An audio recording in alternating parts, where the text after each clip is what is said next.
প্রিয় মা।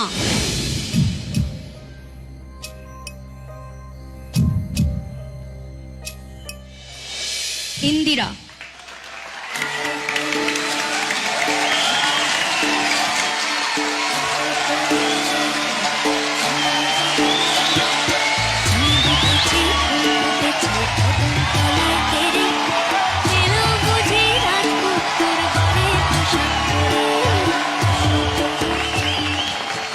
গত বছর পেয়েছিলাম প্রিয় শাশুড়ি, তখন খুব আফসোস হয়েছিল যে প্রিয় মাটা কেন পেলাম না, ওটা পাওয়া বোধহয় বেশি জরুরি ছিল, বেশি খুশি হতাম।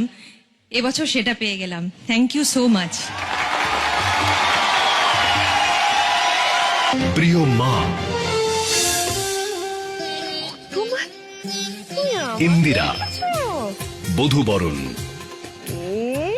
I love you, ছোট মা।